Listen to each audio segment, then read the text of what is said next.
오늘 우리에게 주시는 하나님의 말씀은 잠언서 3장 7절에 있는 말씀으로 같이 은혜를 나눠갑니다. 잠언서 3장 7절과 8절 말씀을 같이 보겠습니다. 스스로 지혜롭게 여기지 말지어다. 여호와를 경외하며 악을 떠날지어다. 이것이 내 몸의 양약이 되어 내 골수를 윤택하게 하리니. 아멘. 오늘 성경에서 말씀하고 있는, 하나님께서 말씀하고 있는 네 가지 양약, 즉 보약이라는 제목으로 같이 은혜를 나누려 합니다. 성경에서는 네 가지 보약을 얘기해주고 있습니다. 그 첫 번째가 뭐냐면 스스로 지혜롭게 여기지 말지어다. 이 3장 7절과 8절 말씀에 보면 스스로 지혜롭게 여기지 말지어다. 여호와를 경외하며 악을 떠날지어다. 이것이 내 몸의 양약이 되어 내 골수를 윤택하게 하리라. 내 골수를 윤택하게 하리라. 이것이 양약이 된다 라고 이렇게 말씀하고 있습니다. 우리가 내 스스로 내 지혜로 살면 이 가는 곳이 옳지 못한 곳으로 가는 경우가 많습니다. 그런데 내 지혜대로 사는 것이 아니라 하나님의 지혜로 사는 것입니다. 하나님의 지혜대로 우리가 앞길을 열어가는 것입니다. 저는 너무 놀라운, 제가 예전에 한 5년 전 일인 것 같습니다. 제가 기도원에, 부여기도원이라는 곳에 낮에 설교를 하러 갔습니다. 설교를 하러 딱 갔는데 그곳에서 이 본문을 갖고 제가 말씀을 전할 때였습니다. 말씀을 딱 전하고 있는데 내 스스로 지혜롭게 여기지 말지어다. 하나님을 경외하며 악에서 떠날지어다. 이것이 우리 몸에 양약이 되고 내 골수를 윤택하게 하리라. 이 말씀을 전하고 있을 때였습니다. 그런데 예배가 마쳐졌습니다. 마쳐지고 갑자기 저에게 예배를 마치고 제가 숙소로 이렇게 들어가려고 할 때였습니다. 그때 어떤 분이 이렇게 찾아왔어요. 하고 저에게 이렇게 말씀을 하십니다. 목사님, 상담을 좀 했으면 좋겠습니다. 그래서 어떤 상담을 원하십니까? 그랬더니 지금 이 자리에서 하기가 좀 그러니까 사무실로 좀 가주셨으면 좋겠습니다. 그래서 제가 사무실로 같이 갔습니다. 가서 무엇 때문에 그러십니까? 라고 물었더니 목사님, 제가 눈물을 흘리면서 며칠 동안 계속 기도하고 있는데 오늘 이 말씀 속에서 스스로 지혜롭게 여기지 말고 하나님을 경외하며 하나님 앞에 이 모든 것을 지혜를 구하라 라고 하는 이 말씀 가운데 제가 깜짝 놀랐습니다. 정말 저에게는 응답이라고 확신합니다. 그렇게 말씀을 하시는 거예요. 그래서 제가 그게 내용을 좀 깊게 얘기해 주십시오. 목사님, 지금 저에게는 큰 일이 닥쳤습니다. 그게 뭡니까? 그랬더니 우리 아들이 군인에 갔는데 탈영을 했습니다. 탈영을 해서 어떻게 오다 보니까 여기 기도원에 들어오게 됐습니다. 오늘 낮에 예배 전에 들어왔습니다. 저는 어느 교회 다니는 집사입니다. 그러시는 거예요. 그래서 제가 너무너무 놀라서 그렇습니까? 그래요? 그러면 빨리 자수를 시켜서 복귀를 시켜야 되지 않습니까? 그런데 우리 아들이 그 자신 없어 합니다. 우리 아들이 너무너무 이 자신 없어 하고 그냥 자살하려고 막 생각만 하고 그렇습니다. 아들을 만났으니까 같이 왔습니다. 그러더니 조금 있다가 그 아들하고 그 아버지하고 사무실로 들어오는 것이었습니다. 들어와서 참 놀랍게도 그 아들하고 이렇게 제가 이렇게 얘기를 하는데 그러면 우리가 조금 기도하며 생각해 봅시다. 어떤 것이 가장 지혜로운 것인가. 근데 제 마음속에 딱 떠오르는 게 있었습니다. 저희 그 선배 되시는 군종 목사님이셨습니다. 그래서 제가 전화를 드렸어요. 그랬더니 빨리 자수를 시켜야 된다. 그렇지 않으면 안 된다. 그래서 조금 죄가 감염될 수도 있기 때문에 빨리 자수하는 일밖에 없다. 그래가지고 제가 그분과 같이 그 군종 목사님을 만나서 자수를 시켜서 다시 그가 일종의 조금 죄를 받고 그리고 나서 군 생활을 잘 마치고 제대했다는 이야기를 들었습니다. 그런데 내 스스로 하려고 하는 것이 아니라 하나님의 지혜대로 하면 모든 것이 형통해질 수 있습니다. 내 지혜대로 사는 것이 아닙니다. 하나님의 지혜를 구할 수 있어야 됩니다. 지금 하고 있는 일들이 내가 생각하는 대로 내 지식대로 하고 있지 않습니까? 지금 내가 실행하고 있는 일들이 내 생각에서 우러나온 것들이 아닙니까? 내 경험에서 나온 것들이 아닙니까? 하나님 앞에 물어보십시오. 그리고 하나님, 제가 하나님께서 저에게 주신 은사가 무엇이고 나에게 주신 재주, 탤런트, 은사대로 마음껏 이 준비해서 쓰임받게 하여 주옵소서. 그리고 하나님의 지혜로 가기를 원합니다. 지금 어떠한 길이 있든지 여러분들이 한번 기도하고 넘어설 수 있길 바랍니다. 이것이 우리에게 주시는 영적인 가장 큰 보약 중에 하나. 성경에서 4가지 보약을 말씀하고 있는데 그 4가지 보약 중에 첫 번째가 뭐냐면 내 스스로 지혜롭게 여기지 말고 하나님을 경외하고 악에서 떠나라. 세상은 하나님이 만드셨습니다. 인간도 하나님이 지으셨습니다. 그렇기 때문에 내 지혜로 살면 한계가 있고 내 지혜로 살면 잘못하면 구렁텅이에 빠질 수가 있습니다.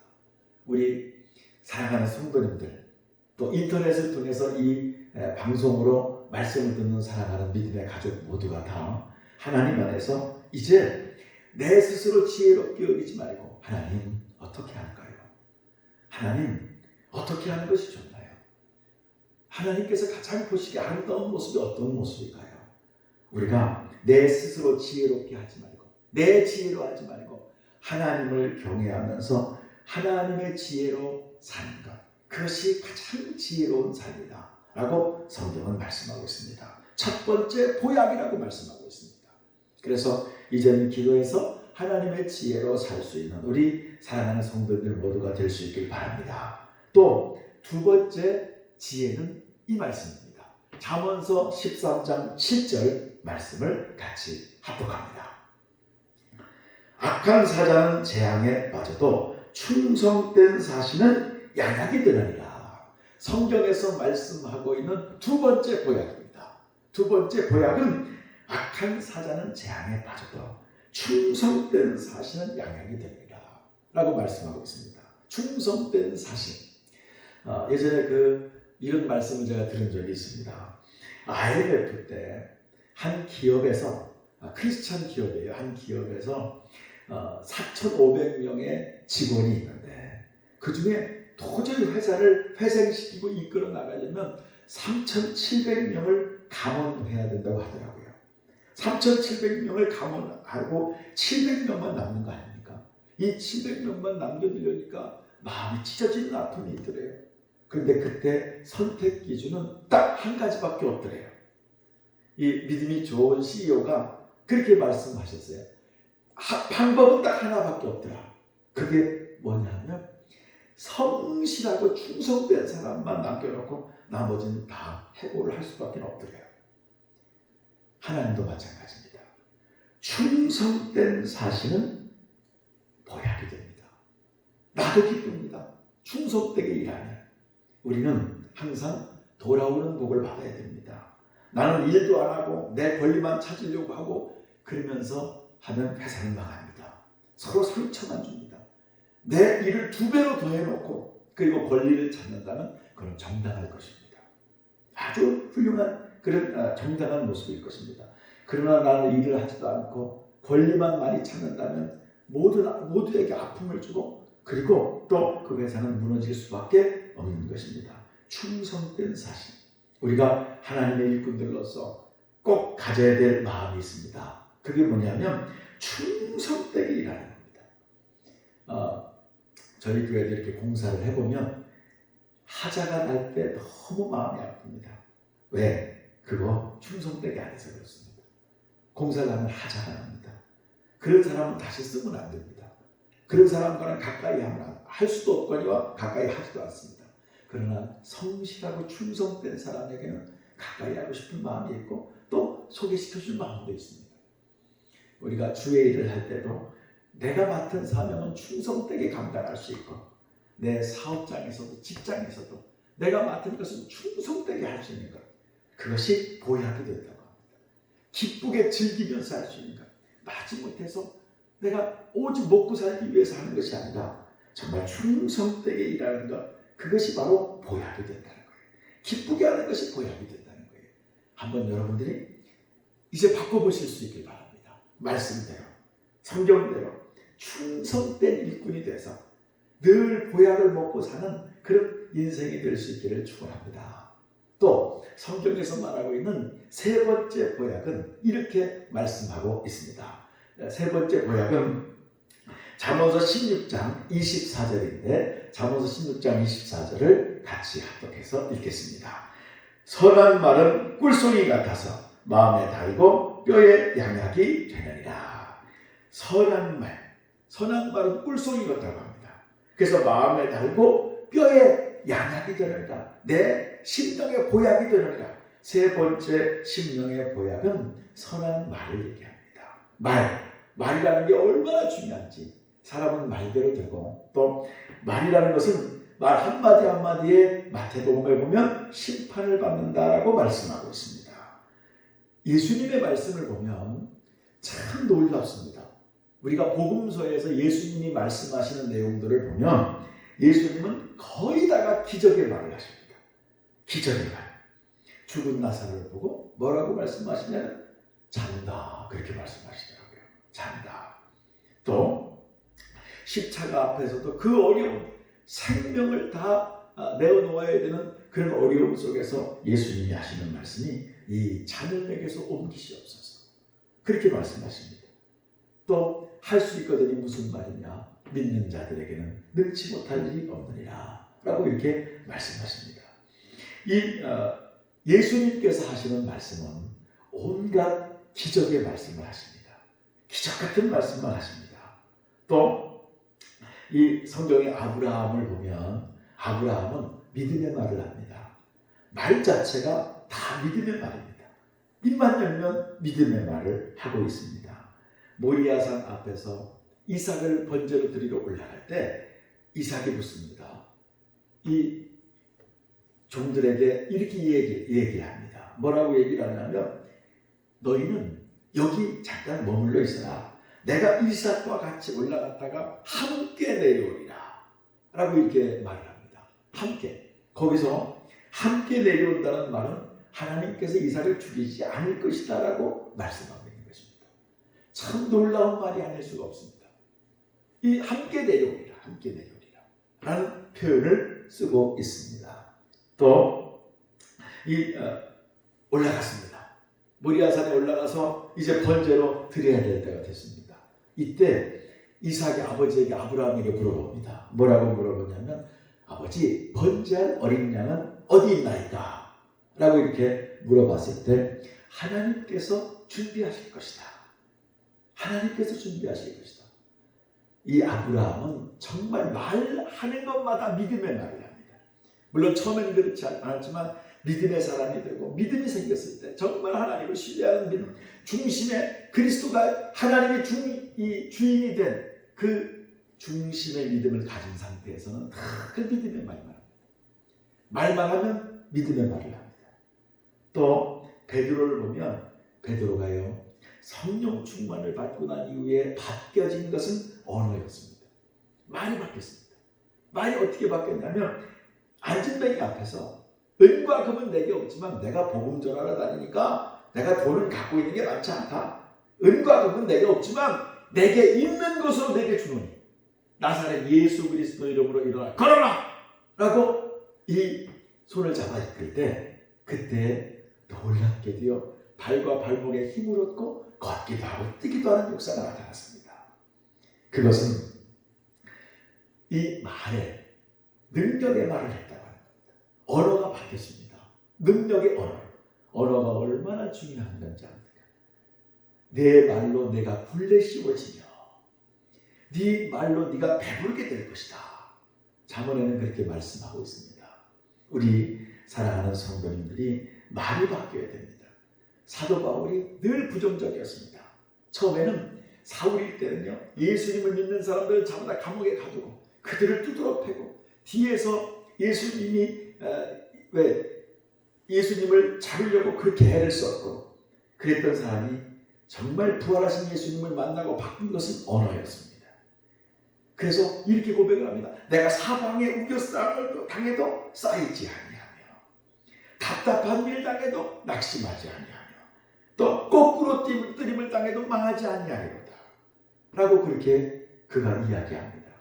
어떠한 경우에도 소망의 말을 하는 사도 바울의 모습을 보게 됩니다. 선한 말은 꿀송이 같아서 마음에 달고 뼈에 양약이 되느니라 라고 말씀하고 있습니다. 오늘 우리 사랑하는 모든 성도님들이 입술이 바뀔 수 있기를 축원합니다. 선한 말을 해줘야 됩니다. 그럴 때 꿀송이 같아서 마음에 달고 뼈에 양약이 되는 역사가 있게 될 줄로 믿습니다. 또 네 번째, 성경에서 말씀하고 있는 양약은 어떤 것이냐면 잠언서 17장 22절 말씀입니다. 우리 잠언서 17장 22절을 합독해서 읽겠습니다. 시작. 마음의 즐거움은 양약이라도 심령의 근심은 뼈를 마르게 하느니라. 네 번째, 성경에서 말씀하고 있는 네 번째는 마음의 즐거움이라고 하는 것입니다. 마음의 즐거움을 갖고 살아가야 됩니다. 즐거움. 이 최고의 항암제는 웃음이라고 합니다. 최고의 항암제는 즐거움이라고 합니다. 그래서 이 최고의 항암제, 웃음이라고 하는 것, 즐거움이라고 하는 것, 사람이 정말 믿음이라고 하는 것은요, 내가 보는 관점이 바뀌는 것이 믿음이다라고 얘기할 수도 있습니다. 믿음의 한 부분은 내 시선의 관점이 바뀌는 겁니다. 생각의 관점이 바뀌는 겁니다. 왜? 잠언서 14장 4절에 보면 소가 없으면, 외양간에 소가 없으면 편합니다. 편해요. 거기 뭐 파리도 안 끓고요, 소똥 냄새도 안 나고요, 이 외양간에 소가 없으면 뭐 그 소밥, 소죽을 끓일 일도 없고요, 아무 힘들지도 않습니다. 그러나 그 밭에 힘든 일은 누가 합니까? 그 엄청난 일들은 누가 합니까? 구름하는 누가 끕니까? 소고기를 어떻게 먹을 수 있겠습니까? 외양간에 소가 없으면 편합니다. 편합니다. 신경 쓸 것도 없고. 그런데 소가 없으면 그 큰 일을 어떻게 해낼 수가 있겠습니까? 관점의 차이입니다. 관점. 제가 어떤 분과 이렇게 이야기를 하다가 참 놀라운 이야기를 들었어요. 제가 아니 어떻게 이렇게 돈도 없이 그렇게 큰 건물을 사게 됐습니까? 그렇게 몇십억 되는 건물을 어떻게 사셨습니까? 그 이자 감당도 힘들고 그것 참 신경 쓸 일도 많은데 어떻게 그걸 사셨습니까? 제가 그렇게 물어봤더니 그분이 이런 대답을 하더라고요. 아이고 목사님, 그거요, 아니 목사님이 생각할 때는 막 어렵잖아요. 막 그 월세도 내야 돼, 이자도 내야 되고 막 빚 쏘이고 하나도 돈이 없는 거겠죠. 사실요, 따지고 보면 월세를 다 층마다 이렇게 받아가지고 받으면 이자 내고 남고 건물도 내 거고 얼마나 기쁘고 든든하고 사는 것 같지 않습니까? 이게 관점이 다르더라고요. 생각하는 게 다르더라고요. 그러니까 부자가 되는구나. 그러니까 저런 걸 능히 감당해낼 수가 있는 거구나. 생각하는 게 다른 거예요. 관점이 다른 거예요. 관점이. 왜? 아내가 없으면 편합니다. 솔직히. 안 그렇습니까? 혼자 살면 편합니다. 자기 번 먹으면 되니까. 애들이 많으면 힘듭니다. 애들을 위해서 모든 내 인생을 다 바쳐야 됩니다. 편합니다. 그런데 그 조금 어려움을 지나서 그 애들이 커서 손주가 나서 재롱을 부리고 또 그 애들이 있음을 통해서 그 든든함과 감사함과 그 행복감은, 그 고세감을 비교할 수가 없는 것입니다. 비교할 수가 없어요. 관점의 차이입니다. 관점. 어떻게 생각하느냐가 그 인생을 다 바꿔놓습니다. 지금 내가 사는 것이, 하루하루 사는 것이 기쁘다. 왜 기쁘냐면 이렇게 내가 걸어다닐 수 있는 게 얼마나 기쁩니까? 병원에서 누워서 아파서 괴로워하는 분도 얼마나 많은데, 그러면 지금 죽은 사람도 얼마나 많은데 내가 이렇게 생각할 수 있는 것만 해도 얼마나 기쁩니까? 우리는 관점을 바꿀 수 있어야 됩니다. 관점을. 왜? 저 사람에게 많이 갖고 있는 것 같지만 그 고통은 말로 표현할 수 없는 것도 많습니다. 나는 좀 덜 갖고 있는 것 같지만 나에게 주는 행복감이 더 많고 자유스러움이 훨씬 더 많습니다. 그렇게 따지고 보면 관점의 차이, 어떻게 생각하느냐가 참 중요합니다. 어떻게 생각하느냐. 그런데 우리는 이제 꼭 마음에 가져야 될 마음이 즐겁게 살려고 하는 관점이 바뀌어야 됩니다. 즐겁게 살려고 하는 생각이 바뀌어야 됩니다. 왜? 이것이 보약이기 때문에 그렇습니다. 마음의 즐거움은 양약이라도 심령의 근심은 뼈를 마르게 한다라고 말씀하고 있습니다. 즐거움과 반대말은 근심입니다. 근심은 즐거워질 수가 없습니다. 우리는 이 관점이 바뀌어야 되는데 오늘 이 말씀 가운데 즐겁게 사는 것, 정말 감사한 마음으로 바뀔 수 있는 믿음이 필요하다고 하는 것입니다. 오늘 성경에서 말씀하고 있는 네 가지 보약은 이렇게 요약될 수가 있습니다.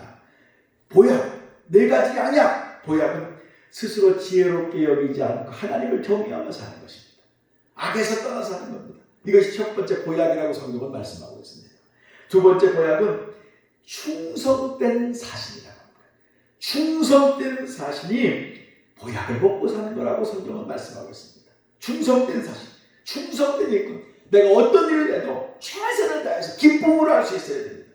억지로 짜증내서 하면 일 시키는 사람도 힘들고 하는 사람도 힘들고 즐겁지도 않고 사는 게 사는 것 같지 않습니다. 그러나 기쁘게 해보십시오. 그러면 일도 잘 될 뿐더러 또 모든 사람들에게 기쁨을 줄 수 있습니다. 그 하나님도 영광을 받으신다고 말씀하고 있습니다. 또 세 번째 보약은 선한 말은 꿀송이 같아서 오늘 이 선한 말, 마음에 달고 뼈에 양약이 됩니다. 선한 말, 우리가 말이 바뀌어야 됩니다. 언어가 바뀌어야 됩니다. 예수님처럼 기적의 말을 하고 아브라함처럼 믿음의 말을 하고 또 베드로처럼 능력의 말을 하고 또 이 사도 바울처럼 소망의 말을 할 수 있는 말이 바뀌어야 됩니다. 선한 말은 꿀송이 같아서 마음에 달고 뼈에 양약이 되리라 라고 말씀하고 있습니다. 말이 바뀌면 보약이 됩니다. 영적인 보약입니다. 마지막 네 번째 영적인 보약은 성경에서 말씀하고 있는 것은 마음의 즐거움은 양약이라도 심령의 근심은 뼈를 마르게 하느니라. 마음의 근심을 이제는 다 주님께 맡기고 마음을 즐거워할 수 있길 바랍니다. 근심도 버릇됩니다. 즐거움도 버릇됩니다. 즐겁게 사는 것이 얼마나 중요한 건지 압니까? 우리 이 네 가지 보약, 성경에서 말씀하고 있는 네 가지 보약을 통해서 우리 사랑하는 모든 믿음의 가족들이 정말 영적으로 건강하고 성숙한 모습으로 인생을 하나님의 영광을 위해서 살고 또 하나님께서 기뻐하시는 그런 말씀 가운데 새로워져서 하나님이 역사하시고 쓰시고 또 이 짧은 인생이 참 하나님 앞에서 기쁘고 감사한 보람된 삶이 모두에게 될 수 있게 열매 맺는 삶이 될 수 있기를 주님의 이름으로 축복합니다. 기도하겠습니다. 사랑이 많으신 좋으신 아버지 하나님, 오늘도 믿음 안에 승리하게 하시고 하나님 네 가지 보약이 평생에 우리 심령 속에 넘쳐 흐를 수 있게 하여 주옵소서. 우리 삶 가운데 나타나게 하여 주옵소서. 이제는 우리 주 예수 그리스도의 은혜와 하나님의 극진하신 사랑하심과 성령님께서 함께 하시고 지켜주시는 귀하고 복된 은혜가 이 자리에 참석한 사랑하는 성도들, 인터넷을 통해서 이 말씀을 듣는 사랑하는 모든 믿음의 가족들 머리머리 위에, 가정 위에, 사업장과 직장 위에, 자녀들 위에 이 말씀으로 늘 하나님의 축복과 은혜 속에서 승리하기를 예수님의 이름으로 축복하며 기도하옵나이다. 아멘.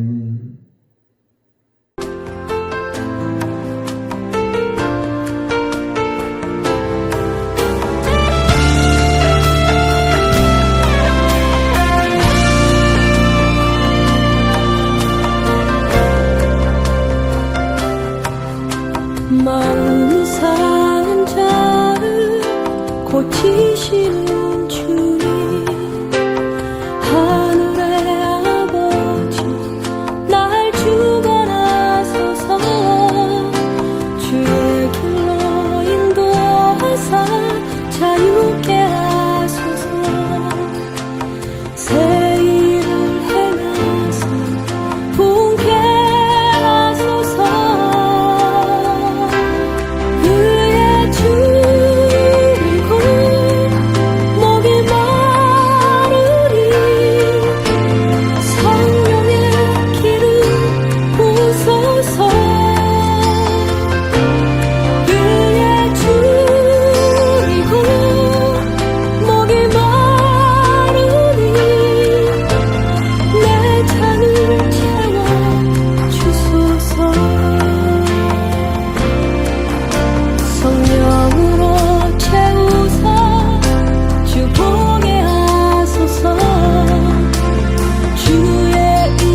주소서